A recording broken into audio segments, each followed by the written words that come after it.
Selamat pagi, Shalom saudara-saudara yang terkasih dalam Tuhan Yesus Kristus. Renungan pada hari ini membahas tentang egois, gitu ya. Judulnya saja Saya Egois. Mari kita baca sama-sama. Sifat egois adalah penyakit rohani kronis sejak manusia jatuh dalam dosa. Manusia memberontak kepada Allah karena egois. Pembunuhan Kain terhadap adiknya adalah bukti nyata egoisme. Faktanya, tindak kejahatan kerap terjadi disebabkan seorang tidak mampu menguasai egonya. Raja Ahab adalah salah satu orang yang hidupnya dijajah dan dirusak oleh egoisme. Kedudukan sebagai raja tidak membuatnya menjadi orang yang menjaga kehormatan diri. Tetapi justru egoismenya semakin besar. Apa saja yang menjadi kesukaannya harus didapatkan. Ketika keinginannya ditolak oleh Nabot, hal itu menjadi masalah besar baginya. Bukan karena dia dirugikan kalau tidak mendapatkan kebun tersebut, tetapi karena egonya tidak bisa menerima penolakan Nabot. Sifat egoisnya menuntut kematian Nabot. Dengan begitu tercapailah keinginannya. Sejenak mari kita mengingat kembali apa yang pernah dikatakan Yesus tentang syarat-syarat seorang yang memikul dia. Dia harus mampu menyangkal dirinya, memikul salibnya, lalu mengikut dia. Dan salah satu bentuk penyangkalan diri ini adalah kebersihan diri kita untuk menaklukkan sifat egois dalam diri kita. Ketika kita mampu menaklukkan egoisme, maka segala bentuk perselisihan pun akan mudah diselesaikan. Bukankah hubungan dengan pasangan dalam rumah tangga akan terjaga baik ketika masing-masing bersedia mengalahkan egonya? Begitupun dalam berrelasi dengan sesama. Ketika egoisme ditaklukkan, maka roh iri hati dan kecemburuan tidak lagi mendapat tempat di hati kita. Ketidakmampuan kita mengalahkan sifat egois akan berakibat hal yang merusak. Ayatnya diambil dari 1 Raja-Raja 21, 1-16. Mari kita membacanya. Sesudah itu terjadilah hal yang berikut. Nabot, orang Yisrael, mempunyai kebun anggur di Yisrael di samping istana Ahab, Raja Samaria. Berkatalah Ahab kepada Nabot, berikanlah kepadaku kebun anggurmu itu, supaya aku jadikan kebun sayur. Sebab letaknya dekat rumahku. Aku akan memberikan kepadamu kebun anggur yang lebih baik daripada itu sebagai gantinya. Atau jika engkau lebih suka, aku akan membayar harganya kepadamu dengan uang. Jawab Nabot kepada Ahab, kiranya Tuhan menghindarkan aku daripada memberikan milik pusaka nenek moyangku kepadamu. Lalu masuklah Ahab ke dalam istananya dengan kesal hati dan gusar karena perkataan yang dilakukan Nabot, orang Israel itu, kepadanya. Tidak akan kuberikan kepadamu milik pusaka nenek moyangku. Maka berbaringlah ia di tempat tidurnya dan menelungkupkan mukanya dan tidak mau makan. Lalu datanglah Isabel, istrinya, dan berkata kepadanya, apa sebabnya hatimu kesal, sehingga engkau tidak makan? Lalu jawabnya kepadanya, sebab aku telah berkata kepada Nabot orang Israel itu, berikanlah kepadaku kebun anggurmu dengan bayaran uang, atau jika engkau lebih suka, aku akan memberikan kebun anggurmu kepadamu sebagai gantinya. Tetapi sahutnya, tidak akan kuberikan kepadamu kebun anggurku itu. Kata Isabel istrinya kepadanya, bukankah engkau sekarang yang memegang kuasa raja atas Israel? Bangunlah, makanlah dan biarlah hatimu bergembira. Aku akan memberikan kepadamu kebun anggur Nabot orang Israel itu. Kemudian ia menulis surat atas nama Ahab, mementeraikannya dengan menterai raja, lalu mengirim surat itu kepada tua-tua dan pemuka-pemuka yang diam sekota dengan Nabot. Dalam surat itu ditulisnya demikian, maklumkanlah puasa dan suruhlah Nabot duduk di paling depan di antara rakyat. Suruh jugalah 2 orang dursila duduk menghadapinya dan mereka harus naik saksi terhadap dia. Dengan mengatakan, engkau telah mengutuk Allah dan Raja. Sesudah itu bawalah dia keluar dan lemparilah dia dengan batu sampai mati. Orang-orang sekotanya, yaitu tua-tua dan pemuka-pemuka yang diam di kotanya, itu melakukan seperti yang diberitakan Isabel kepadanya. Seperti yang tertulis dalam surat yang dikirimkan kepada mereka. Mereka memaklumkan puasa dan menyuruh Nabot duduk paling depan di antara rakyat. Kemudian datanglah dua orang, yakni orang-orang Drusilla itu, lalu duduk menghadapi Nabot. Orang-orang Drusilla ini naik saksi terhadap Nabot di depan rakyat. Katanya, Nabot telah mengutuki Allah dan Raja. Setelah itu mereka membawa dia keluar kota, lalu melempari dia dengan batu sampai mati. Setelah itu, mereka menyuruh orang kepada Isabel mengatakan, Nabot sudah dilempari sampai mati. Segera sudah Isabel mendengar bahwa Nabot sudah dilempari sampai mati, berkatalah Isabel kepada Ahab, bangunlah, ambillah kebun anggur Nabot, orang Yisrael itu, menjadi milikmu, karena Nabot yang menolak memberikannya kepadamu dengan bayaran uang sudah tidak hidup lagi, ia sudah mati. Segera sesudah Ahab mendengar bahwa Nabot sudah mati, ia bangun dan pergi ke kebun anggur Nabot, orang Yisrael itu, untuk mengambil kebun itu menjadi miliknya. Saudara, kalau kita perhatikan baik-baik, Ahab ini adalah raja Israel Utara ya, yang ibu kotanya itu adalah Samaria. Dari sini kita lihat ya, ini kan Samaria. Lah kejadian ini adalah istananya di Yisrael. Seperti ini, ya. Ini Danau Tiberias. Ini Laut Mati. Ya, dia ada di daerah utara ya. Yerusalem ada di sini ya. Nah, jadi istana ini adalah istana kedua. Jadi artinya raja ini sudah punya dua istana. Tapi masih ingin memiliki kebun anggur Nabot. Ya kita bisa mikir sendiri ya. Betapa raja ini sangat tamak gitu loh. Dua istana sudah punya. Dan yang dipunyai yang dekat Nabot ini bukan istana utama. Kalau logikanya kalau bukan istana utama kan jarang ditinggali ya. Kebanyakan dia menjalankan pemerintahnya di Samaria. Yang jarang ditinggalinya pun dia pengen mengambil daripada kebun anggur. Punya orang lain.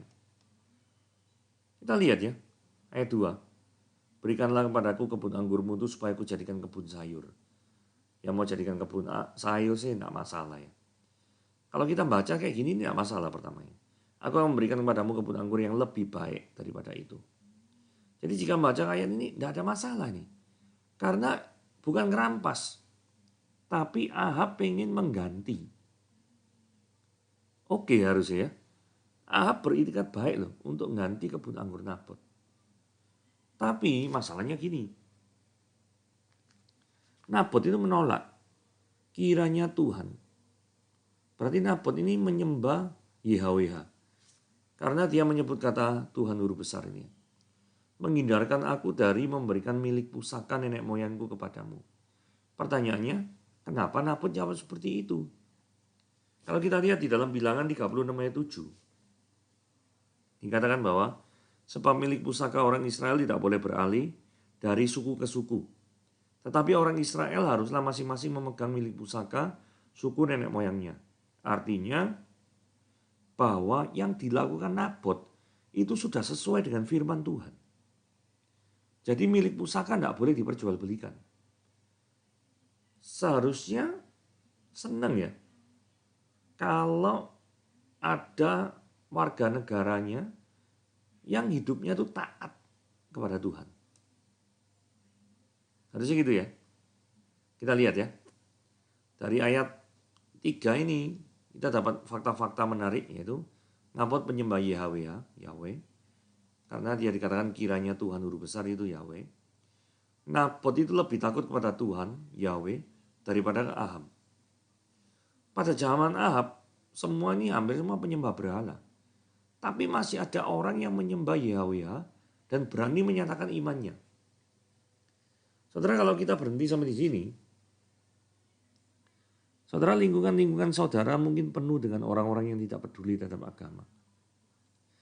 Lingkungan di sekitar Anda tinggal, itu mungkin adalah orang-orang yang menganggap kalau orang beragama itu adalah orang yang aneh.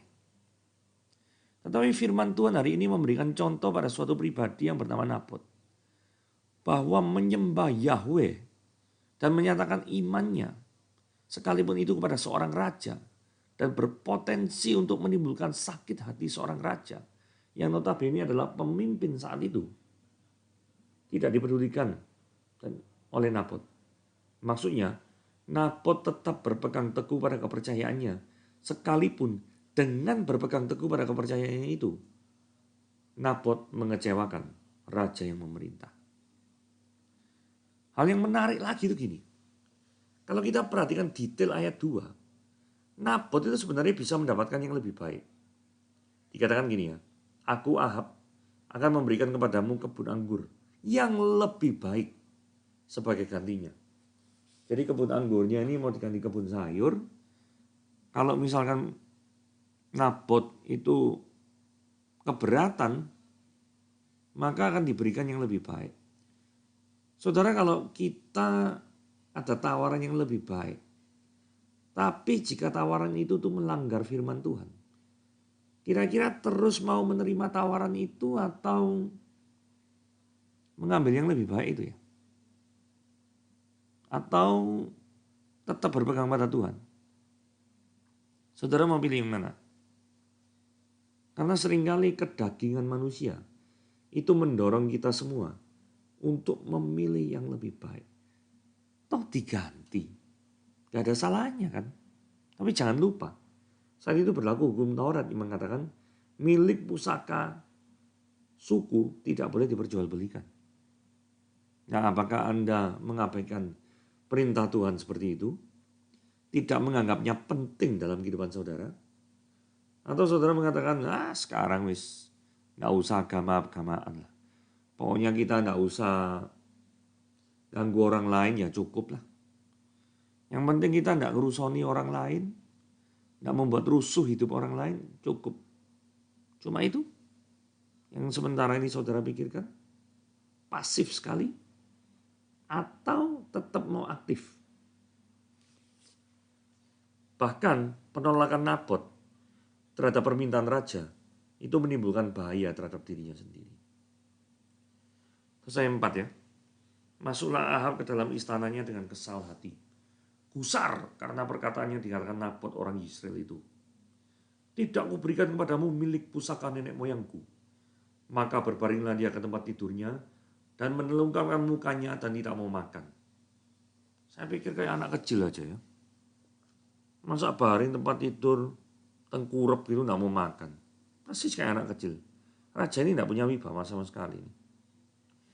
Seharusnya melihat orang yang taat terhadap firman Tuhan, hati Ahab bergembira tuh.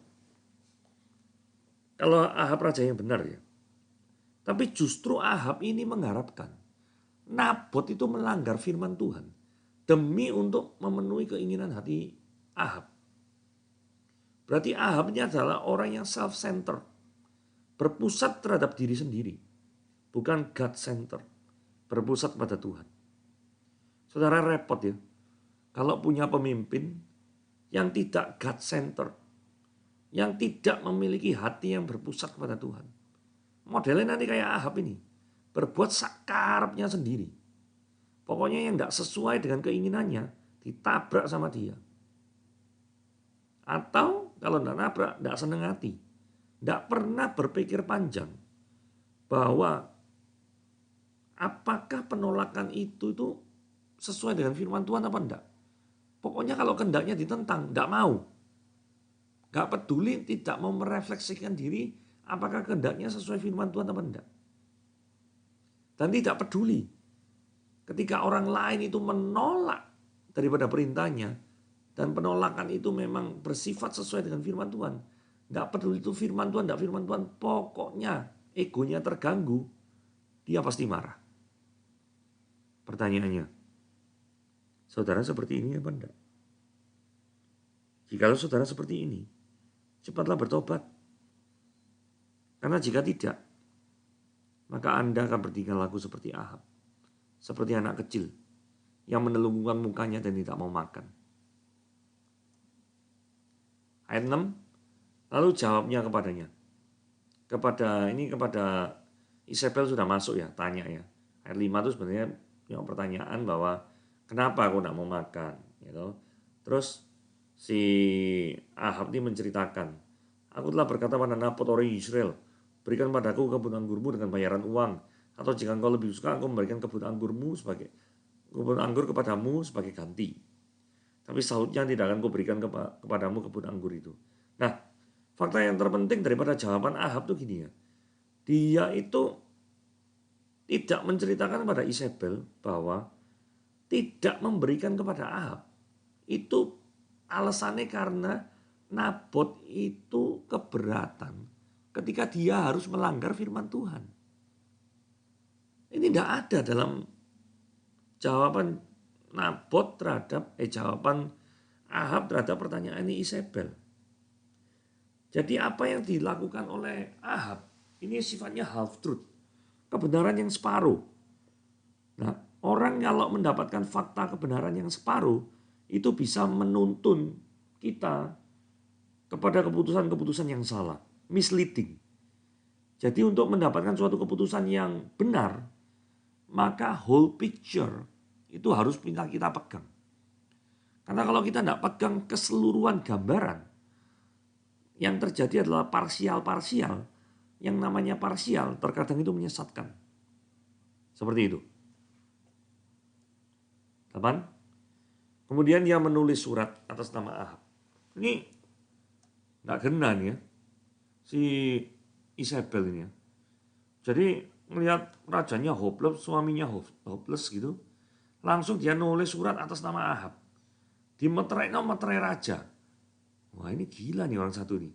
Lalu mengirimkan surat pada tua-tua dan pemuka-pemuka yang diam sekota dengan Nabot. Jadi nulis sendiri, pakai materai raja. Jadi seolah-olah kalau surat itu dibaca, orang akan kaget. Wah ini raja bertitah ini. Isinya Nabot itu suruh duduk paling depan. Terus kemudian yang terjadi adalah fitnahan. Ya, fitnahan. Mari kita lihat ya. Ayat 10. Suruhlah juga 2 orang Dursila duduk menghadapinya. Dan mereka harus bersaksi terhadap dia dengan mengatakan, engkau telah mengutuk Allah dan Raja. Jadi Nabot ini kasihan yo. Padahal dia itu penyembah Yahweh di tengah orang-orang yang tidak menyembah dia. Tetapi yang terjadi adalah dituduh yang sebaliknya. Bahwa Nabot mengutuki Allah dan Raja. Setelah itu bawalah dia keluar, lemparilah dia dengan batu sampai mati. Nah ada beberapa hal yang perlu kita perhatikan di sini ya. Di dalam Keluaran 22 ayat 28 dikatakan, janganlah engkau mengutuki Allah dan janganlah engkau menyumpahi seorang pemuka di tengah-tengah bangsamu. Ini peraturannya ya. Peraturan ini dari Musa, ini yang dipakai oleh Isabel sebagai dasar Nabot itu melanggar. Karena apa? Nabot itu tuh mengutuki Allah dan menyumpahi pemuka. Seorang pemuka adalah seorang yang punya nama pangkat tinggi di tengah-tengah bangsamu. Dalam hal ini pasti raja termasuk. Nah, yang terjadi itu hukumannya. Bawalah orang-orang yang mengutuk itu, ini di Imamat 24 ayat 14 ya. Masih Musa yang menulis. Keluar perkemahan dan semua orang yang mendengar haruslah meletakkan tangannya ke atas kepala orang itu. Setelah itu haruslah seluruh jemaat itu melontari dia dengan batu. Siapa yang menghujat nama Tuhan atau Yahweh, pastilah dia dihukum mati dan dilontari dengan batu oleh seluruh jemaat itu. Baik orang asing maupun orang Israel asli, apabila dia menghujat nama Tuhan huruf besar Yahweh, haruslah dia dihukum mati. Jadi 2 ayat Imamat 24 ayat 14 dan Imamat 24 ayat 16 ini menjelaskan tentang hukuman yang diterima orang apabila melakukan pengutukan terhadap Allah dan Raja. Jadi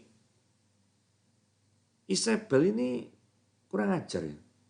Jadi dia itu pertama mengambil otoritas Ahab, memainkan sandiwara, mengambil daripada ayat-ayat Alkitab yang dimanipulasi sama dia supaya ketika orang itu oh iya ya benar Nabot ini menghujat ya. Menghujat hukumnya apa? Oh berdasarkan Imamat 24 ayat 14 dan ayat 16 dihukum mati. Ya pas toh dihukum mati. Lah untuk membenarkan tindakan ini perlu 2 orang saksi. Ya toh? Karena 2 orang saksi, kesaksian itu sah. Nah, 1 Raja-Raja 21 ayat 11-14 ini adalah pelaksanaan dari perintah Isabel yang dilakukan oleh para tua-tua. Nah, dalam suatu hal yang lain, catatan yang lain kita melihat bahwa Nabot itu dibunuh, tidak cuma Nabot tapi anak-anaknya. Sesungguhnya aku telah melihat darah Nabot dan darah anak-anaknya tadi malam. Kenapa kok anaknya harus dibunuh? Ya kalau cuma Nabotnya yang dibunuh kan ya warisan milik pusakanya jatuh ke anak-anaknya. Jadi supaya memuluskan rencana keinginan bejat dari orang yang namanya Ahab ini. Satu keluarga dibunuh sama yang namanya Isabel. Saudara, ini kejam sekali. Konspirasi yang sangat-sangat kejam. Demi keegoisan hati yang sangat-sangat jahat. Ayat 15. Segera sesudah Isabel mendengar bahwa Nabot sudah dilempari sampai mati. Berkatalah Isabel pada Ahab, bangun. Ingat ya, raja ini kayak anak kecil ya. Jadi telungkup apa gini gitu gak mau makan. Ambillah kebun anggur Nabot orang Israel itu menjadi milikmu. Karena Nabot yang menolak memberikan itu kepadamu dengan bayaran uang sudah tidak hidup lagi, dia mati. Jadi Isabel ini rela melakukan apapun demi menyenangkan suaminya. Menyenangkan suami tidak pernah jadi suatu kesalahan. Bahkan itu wajib. Tapi kalau menyenangkan suami dengan cara menghalalkan segala cara, termasuk mengambil nyawa orang lain, itu adalah suatu tindakan yang sangat menjijikkan. Ayat 16. Segera sesudah Ahab mendengar bahwa Nabot sudah mati, dia bangun pergi ke kebun anggur Nabot, orang Israel itu, dan mengambil kebun itu menjadi miliknya. Gak kroso salah, tanpa rasa berdosa, langsung ambil. Ada beberapa poin yang perlu kita perhatikannya. Perhatikan jika pucuk pimpinan melakukan konspirasi seperti ini. Apa kata dunia? Saudara, jangan pernah Anda melakukan hal yang seperti ini. Jikalau Anda adalah pemimpin, jangan pernah membuat skenario politik-politik yang melanggar firman Tuhan. Konspirasi-konspirasi yang menghancurkan hidup orang lain demi untuk keselamatan dirimu sendiri. Itu artinya engkau tidak menghargai sesamamu manusia. Engkau tidak menghargai gambar dan rupa Allah. Engkau tidak menghargai daripada manusia sebagai makhluk sosial. Engkau tidak menghargai itu. Karena engkau memandang bahwa segala sesuatu yang kau lakukan itu adalah self-centered untuk kepentingan dirimu sendiri. Refleksi. Sebagai pemimpin gereja, perusahaan, atau keluarga, apakah kita juga melakukan hal yang demikian? Lakukan tipu daya, tipu-tipu sana, tipu-tipu sini, untuk keuntungan diri sendiri, fitnah, manipulasi otoritas untuk kepentingan diri sendiri kayak Isabel. Seharusnya bukan dia yang berotoritas, tapi dia manipulasi itu. Pintar sekali Isabel ini untuk membuat skenario jahat untuk kepentingan dirinya. Sebenarnya siapa sih yang ditinggikan dalam hidup ini? Siapa? Saudara atau Tuhan yang saudara benar-benar tinggikan dalam hidup ini? Kehendak kita sendiri atau kehendak Tuhan yang saudara ingin lakukan dalam kehidupan ini? Saudara, kita baca Matius 26 ya, ayat 39 dan 42 ya. Ini cerita tentang Yesus di Taman Getsemani. Yesus bicara begini. Maka ia maju sedikit, lalu sujud dan berdoa katanya. Ya Bapakku, jikalau sekiranya mungkin, biarlah cawan ini lalu daripadaku. Perhatikan kalimat yang merah ya. Tetapi janganlah seperti yang ku kehendaki, melainkan seperti yang kau kehendaki. Artinya Yesus memiliki hati yang mau tunduk kepada kehendak Bapa. Ayat 42. Lalu ia pergi untuk kedua kalinya dan berdoa katanya. Ya Bapakku, jikalau cawan ini tidak mungkin lalu, kecuali apabila aku meminumnya, jadilah kehendak-Mu. Cawan ini maksudnya lambang penderitaan yang harus dialami oleh Yesus, yang tidak mungkin lalu. Maka kalau itu yang terjadi, maka Yesus mau menanggung penderitaan itu. Kalau orang itu egois, mana ada sih orang egois yang mau menanggung penderitaan untuk orang lain? Nggak ada lah, namanya egois kok. Kalau mau ya bukan egois. Ini pribadi Tuhan kita yang sanggup dan mau menanggung penderitaan untuk menyelamatkan orang-orang yang berdosa seperti kita. Saudara, inilah indahnya salib Kristus. Salib yang dikontraskan dengan Ahab. Salib yang adalah hal yang paling mulia, yang mengajarkan kita untuk tidak egois. Bahkan bukan hanya tidak egois, mengorbankan segala sesuatunya hanya untuk menebus daripada dosa manusia. Yang Allah tidak punya kewajiban untuk itu.